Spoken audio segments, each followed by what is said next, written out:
Grabe mga Daddy Frankie.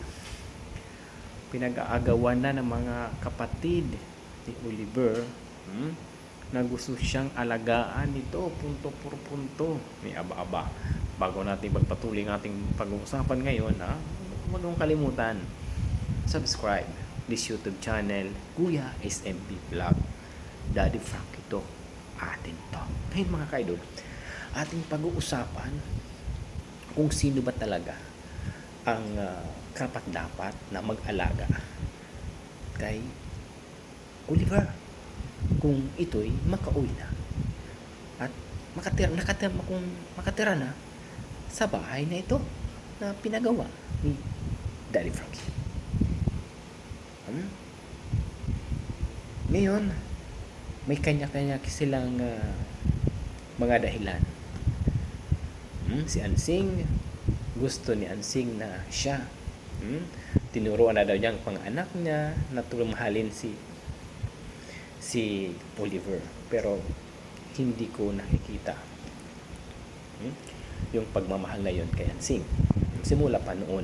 Okay? Ngayon, sabi naman ng kapatid niya si JJ na siya na lang mag-alaga kay Oliver. Total, nung nakakulong pa si Oliver sa kulungan ng ward na parang hayop doon, hindi naman daw ito tinutulungan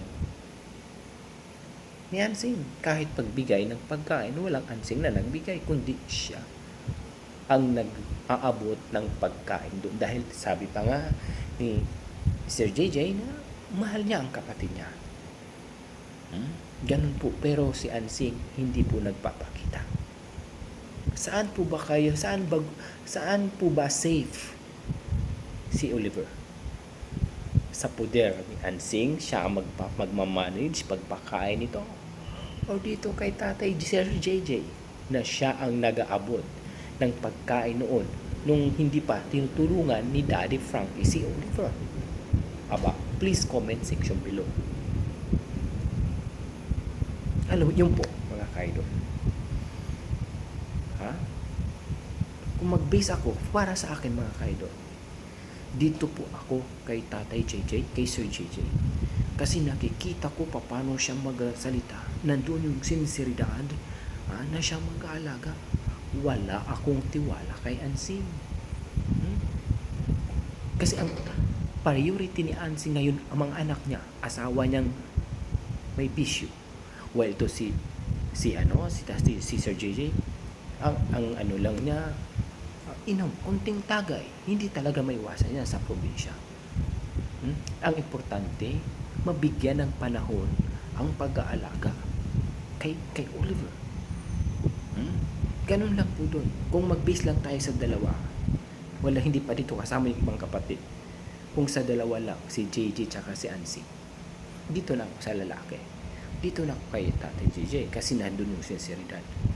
Doon tayo magbase nung walang-wala pa, na hindi pa tinutulungan ni Daddy Frankie si Oliver. Siya palang nag-aabot mga kaidol ng mga pagkain na sa plastic.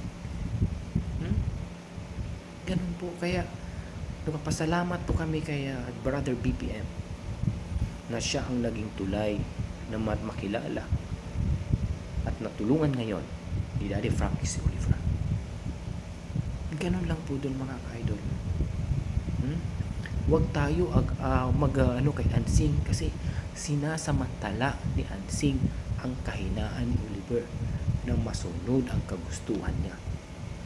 Pero si Sir JJ, wala naman tayong makitang negatibo, puro positive lang.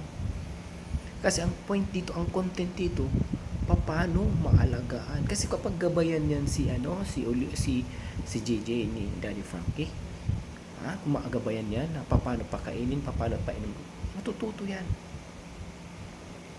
Kasi mabait naman si JJ ikumpara doon kay Ansing. Diba? What do you think mga Daddy Frankie? Saan kayo? Dito kay Ansing na puro lang sariling personal interest lang ang kanyang laging pinapriority, o dito kay JJ, binibigyan ni JJ ng panahon, oras, kahit may ginagawa siyang para sa sarili niya, Pero nakalaan siyang oras para suportahan ang kanyang kapatid na si Oliver. Kung may mga idea kayo, kung may mga opinion kayo regarding po dun kung saan safe, kung saan pudder safe si Oliver, sa kay Ansing ba o kay JJ, please comment section below. And also, don't forget to subscribe this channel. Ganun lang po doon na ng mga ka Daddy Frankie, yung point ni Kuya SMB.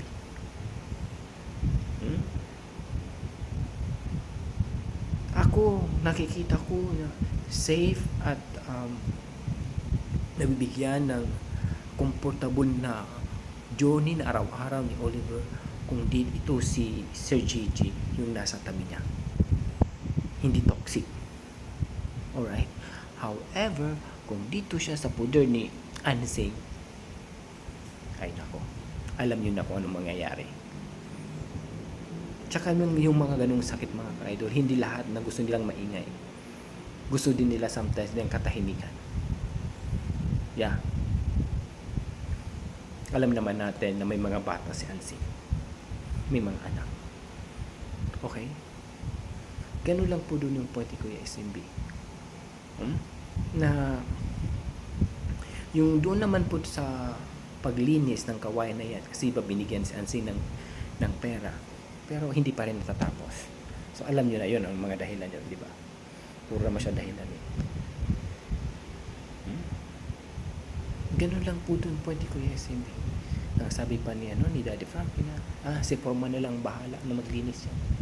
Kasi ang budget na sinasabi ni CJG 5,000, yung kay Ansing 3,000. Hindi pa sure kung matatapos yun. However, kung yung budget na yun ibigay na lang sa Foreman, si Foreman na lang bahala kung sinong taong utusan maglinis sa kawain na yan, sigurado pa. Alright? Ay para sa akin naman, sana ganung way man lang makatulong yung kapatid niya, sila Ansing tsaka si Sir Gio kung sino man, na kahit yun man way man lang nalinisin yung tatayo ng bahay, sapat po yung para kay Sir Frankie. Kaya lang wala eh. Actually mga ka-idol, mahirap din linisin talaga yung bamboo ng isang puo. Mahirap din, lalo kung tangnan, mahirap patinik, mahirap, hindi kakayanin ng dalawa or tatlong tao. Kaya kung bako yung gamitin at tama yung bako na igilid, kaya mabilis yan hanggang kawat-ugatan yan, mabilis din yan. So yun lang po point to ni Kuya SMB, mga ka-Daddy Frankie, mga ka-idol, na doon na siguro kung para sa akin safe si Sir Oliver dito kay Sir JJ. Makipag-coordinate lang si Daddy Frankie sa barangay official kung sino man ang mas malapit doon, na i-monitor din yung kapatid na si JJ kung paano mag-alaga kay Oliver. Ganun lang po doon. Kaysa dito kay Ansing, paturapak lang yan. Mas safe si Oliver kay Sir JJ kaysa dito kay Ansing. What do you think guys? Diba? Ganon din yan yung opinion. Ganon lang po dun kasi kung ating ibalik-balikan yung kwento sa journey sa araw nakasama si Ansing, si Oliver, puro lang stress ang kanyang binibigay kay Oliver. Kahit nga ngayon eh. Diba? Nakasabi tuloy yung pasyente, yung si Oliver, pera niya. Eh, sabi naman ng interviewer, paano nga magiging pera mo, humihingi nga si Ansing ng pera mo, pambili ng motor. Madadagdagan ang stress doon ng pasyente. Bawal po dapat yun. Dapat mga ganun, dinadirect na lang siguro sa kay Daddy Frankie. Kasi Daddy Frankie ang nagmamanage, nagko-control ng funds ni Oliver. Kasi sa mga ganung katanungan talaga, madadagdagan yung stress ng pasyente. Lalo kung magwala pa yan dyan. Oo, tama din. Ito rin ang point ko mga kay Daddy Frank. Example, kung halimbawa, hindi natin alam ang panahon. Kasi may problema sa isip si Oliver. Kung magwala yan doon, makukontrol kaya ni Ansing si Oliver. Diba? However, kung lalaki ang mag-alaga kay Oliver, yung kuya niya, may lakas na awatin man kung anong dapat gawin kay Oliver kung magwala. Pero si Hansing walang lakas yan. Baka isang sapak lang yan sa kabilang lalawigan na yan. Diba? Ganun lang po doon po ni Kuya SMB mga ka-idol. Na mas safe kung dalawa sa ilang pagpipilian. Mas dito na lang ako kay Sir JJ. Hindi na dito kay Hansing. Tama po ba ako? Please comment section below again. Kasi mahirap naman din mga ka-idol kung ipagkatiwala natin si Oliver sa mga lalo dyan mga sponsor na hindi sure na safe si Oliver sa puder ni Hansing. Okay lang sana kung nagpapakita si Hansing ng sinseridad, may concern sa kanyang kapatid,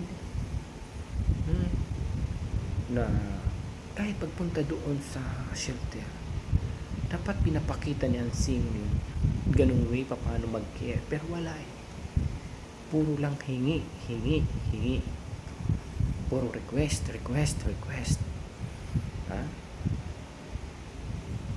Ganun lang po, doon tayo magbase.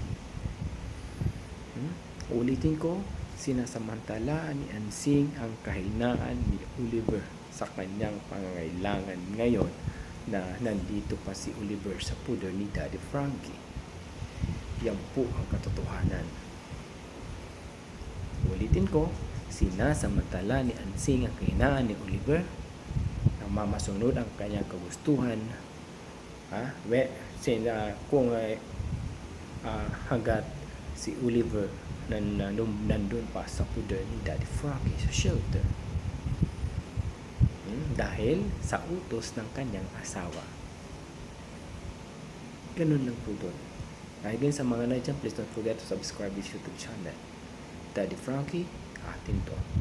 Ang purpose lang ni Kuya SMB, magkaisa magtulungan, mga supporters, team Daddy Frankie, magkaisa magtulungan, maging sulido at pulido ang community ni Daddy Frankie, punto por punto.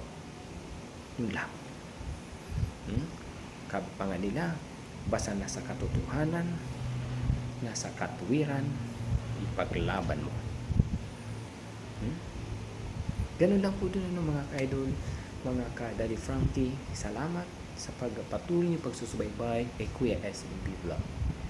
Hanggang dito na lang muna tayo. Masaya po ako na naisama ako sa the team Daddy Frankie community, of course, the Daddy T-Cramp community, Daddy Frankie T-Cramp community. Ganon, Daddy Frankie community. T-Cramp man kayo o Daddy Frankie community man kayo. Yun lang ang vision ko yung SMB, magkaisa, magtulungan, maging sulit at pulido ang community, punto por punto. Salamat sa mga lagi nakasubaybay. Hanggang dito na lang uli. 2 times na SMB pa, nagbabay kasi karoon pa rin. SMB, dito na lang pala talaga. So hanggang dito na lang muna tayo, Again, this is Kuya SMB. Para sigurado, punto por punto, pack na pack, and full na full. Have a good day everyone. Ingat ka, bless. Mabuhay po tayong lahat, lalong-lalo mga sponsors ng mga charity vloggers, Daddy Frankie supporters. Big love, shout out. God bless you. Mabuhay kayong lahat.